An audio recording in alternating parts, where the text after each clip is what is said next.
Anyway, here in Washington, Congress is putting the finishing touches on a $1.7 trillion omnibus spending package, and we're going to talk first a little bit about the politics of that, and then also what's in it and what did not get in it.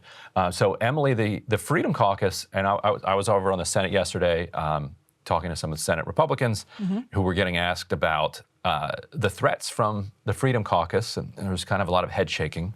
And it's an interesting kind of both cultural and political divide on the two sides of the Capitol here between the Senate Republicans and the House Republicans. So there were, 13 members, I think, of the Freedom Caucus who sent out a letter saying if anybody votes for an omnibus, and that includes the leader of the Senate Republicans, we will go out of our way to crush any of their priorities over the next 2 years. Don't even bother sending us any legislation because we will kill it no matter how much we like it. Right. And Senate Republicans kind of shrugged and said, "Okay, whatever." Yeah. And are sending it over anyway. So where did this? Why are they making this threat? And why are Senate Republicans kind of shrugging it off? Well, that's the question. And what happened basically is that the House, which largely controls the purse strings, is going to have Republican control by a slim majority, but is going to have Republican control in just a couple of weeks. And so funding the government by omnibus at the end of the year is a terrible American tradition, but it is tradition nonetheless. The way House Republicans see it, though, is that you can pass a stopgap bill, a CR, that would fund the government for a month. And then Republicans can come in that month, the first Congress, and prioritize Republican spending items so that a bill full of pork for the political establishment here in Washington, D.C., and priorities that the left wants, they're saying, listen, we took control of government back, and here's an opportunity to punt the ball for us to run with. And Senate Republicans say, we actually got you the best possible deal that you could want.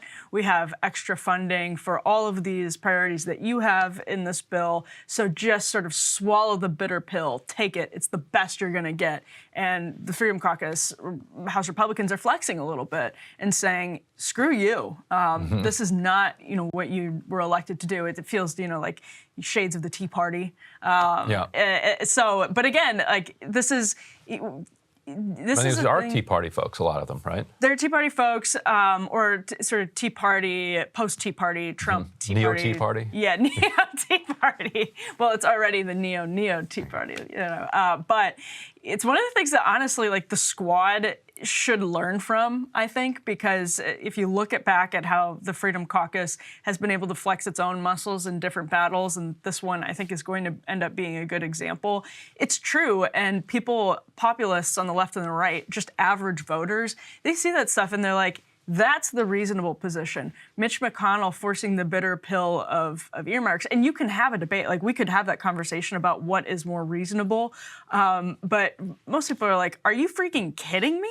Are you kidding me, Mitch McConnell? You're making us take all of this when you could punt it over to Republicans instead. It also, though, shows the limits of their power because I think that they're going to get steamrolled. But they're absolutely going to get. And I think it'll be interesting to see if they can stick to their threat next year, because what does that mean? That I think that Senate Republicans just don't believe their threat because they're saying, wait a minute, so next year we're going to send over a defense bill, and you're going to block it.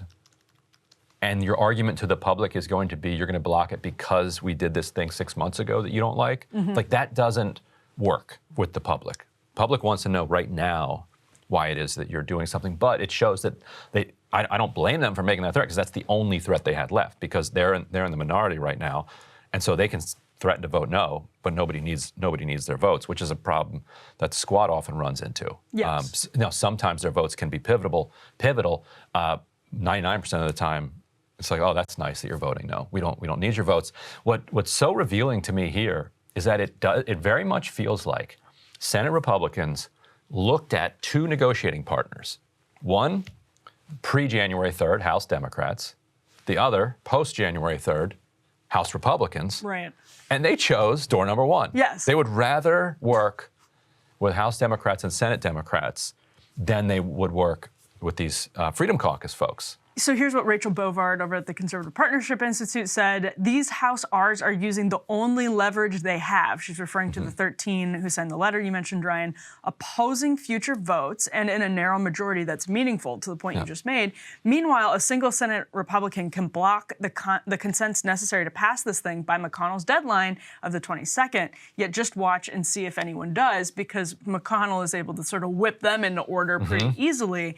And they're even sort of taking shots back and forth with Kevin McCarthy. Kevin McCarthy has been pretty favorable to that position, the position of sort of Freedom Caucus people. And of course, he needs to do that right now because he needs their support in order to secure the speakership, because some of them are kind of balking and saying, no, absolutely not. So it makes sense politically what Kevin McCarthy is doing here, although it's very rare for Republican leadership in Washington to talk the way that Kevin McCarthy is. It's much more common to hear the Mitch McConnell line, which is that don't be naive, don't be silly. This is how we have to do it. We can't have another shutdown, et cetera, et cetera. So really, really interesting preview of, I think, the power dynamics that are to come, because there are a whole lot of people after the Trump administration on the right who are sick and tired of getting steamrolled. They saw the January 6th committee, for instance, which used unprecedented subpoena power by its own admission, was using unprecedented subpoena power, taking phone records from members of Congress. They see that and they say, so you're just going to continue letting yourself be bowled over. And this is another sort of dust up in that larger fight. Rachel's point is an incredible one to absorb, which is that any of the 50 Republicans in the Senate could stop this. And because, like you said, it has to get done in the next couple of days.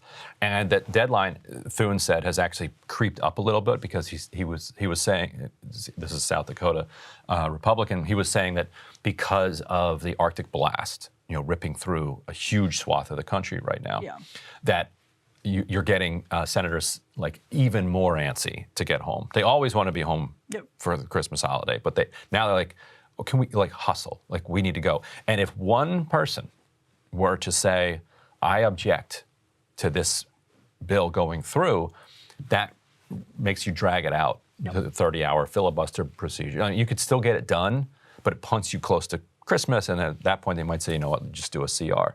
Right. But it does, and Rachel seems to be cynically predicting that not a single one will do it, and I think that she's right. Like at Thune yesterday, talking to reporters, was pretty confident. He's like, yeah, we're going to get this done. Yeah, and Mike Lee has been extremely critical of this entire process and is on the same page, essentially, with the House Republicans here. But it's a question of whether this is ultimately defeatist, right? So what are we holding people back for? Is it because we actually can do something meaningful, even if it's a sort of PR thrust that says, we come out of this showing exactly how corrupt Mitch McConnell is, and it's worth it. We will keep these members in Washington, D.C. until the 23rd, whatever it is. It's the least they can do, that kind of mentality.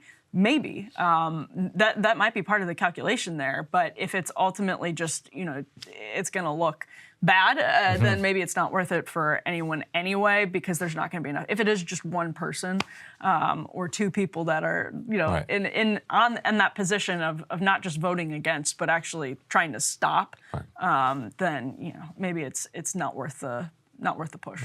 Well, let's talk real quickly about what's in this $1.7 trillion omnibus spending package, and also, just as importantly, what's not in it, because this was the moment for legislation that didn't make it through over the last 2 years to kind of like what they call the last train out of town. So if you didn't get a ticket on this train, you're finished, and if you needed any House Republican support, then you're finished for the next 2 years. And so, a couple of the things that got blown up on the way out here would be, I think, most controversially, in an Afghan piece of legislation where it was heavily pushed by the Pentagon and also by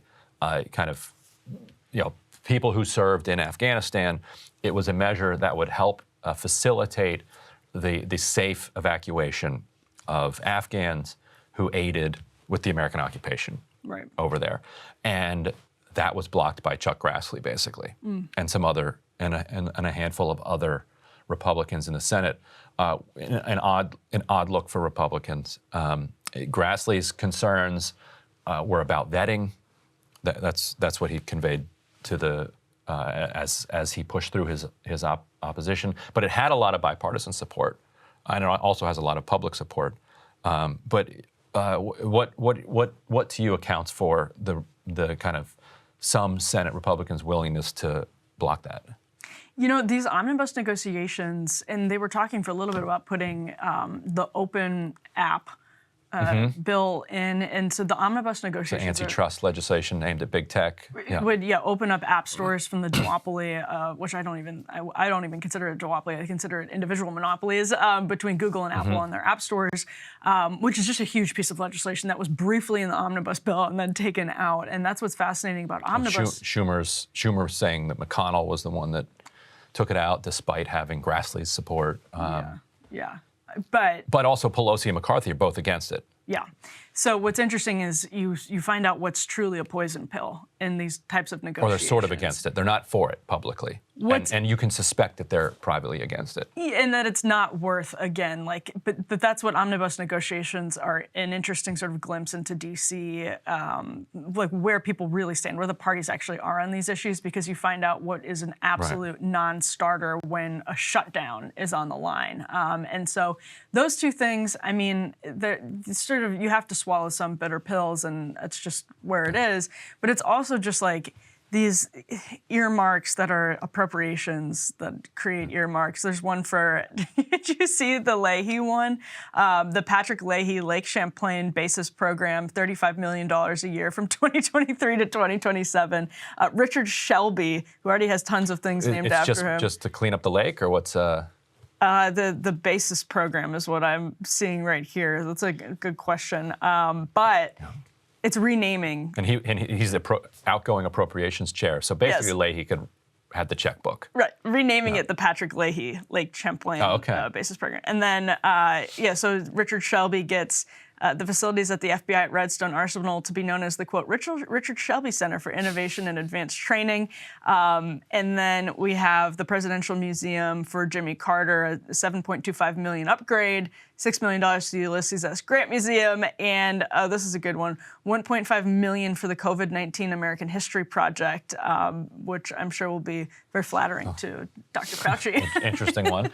My favorite is they're putting in money to direct to the Army Corps of Engineers to find suitable beach spaces on the Potomac here in Washington. So I am a partisan in favor of more beaches here in Washington, D.C., so I'll take that along. And this is the same package, people should understand, that includes $45 billion for the Ukrainian war effort and roughly $850 billion for the Pentagon, approaching the largest spending basically in American history on our military. It includes the Electoral Count Act, yes, which is a piece of legislation that tries to smooth out the transition process so that you don't need the same type of kind of complicated January 6th type situation that could get disrupted. It did not include the SAFE Act, which is basically weed banking, and people thought that it had a very, very strong chance of getting in.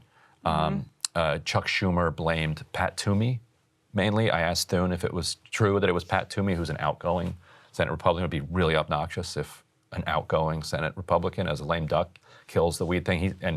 Thune said there were a handful of other Republicans who were against it as well. But this basically would allow pot shops to legally use banking services. Yeah.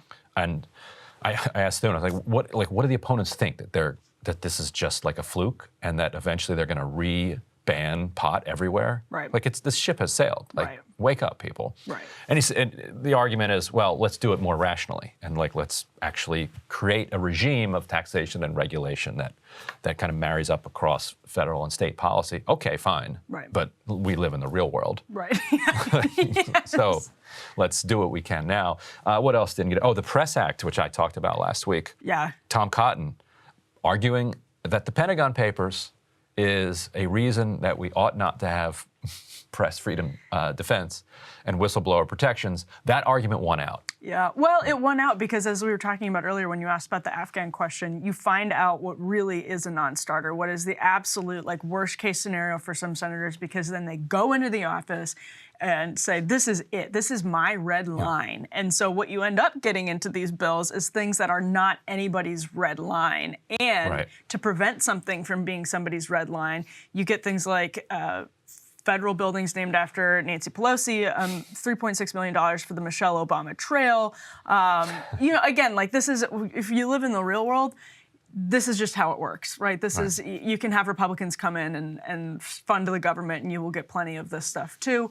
If they were to negotiate spending later in next year, you're going to get plenty of this stuff too. It's sadly how the system works, and there should be an overhaul. We talk about it year after year. I mean, how many Tea Party conservatives railed against the way that we fund the government here, and they had full control in 2017, and we're still here. There's incredible structural changes that need to happen to prevent our government from being funded in this utterly corrupt way, but there's really no will to do a damn thing about that. So we're stuck picking apart these omnibus bills. And at least we might get some nice clean beaches and some cleaner Potomac and Anacostia rivers here in Washington, D.C., so take that. Yeah, I guess that's not the end of the world. It's something. Hey guys, ready or not, 2024 is fully upon us now, and Sagar and I have been brainstorming ways that we can really up our game for this critical election. Yeah, we rely on our premium subs to expand our coverage, to add staff, to upgrade the studio. We just want to give you the best independent coverage of this election, which is possible. So if you can help us out, become a premium subscriber today, breakingpoints.com, or the link is down here in the description video. It really means the world to us, and if you like what we're all about, this is the best possible way to keep us 100% independent, working only for you.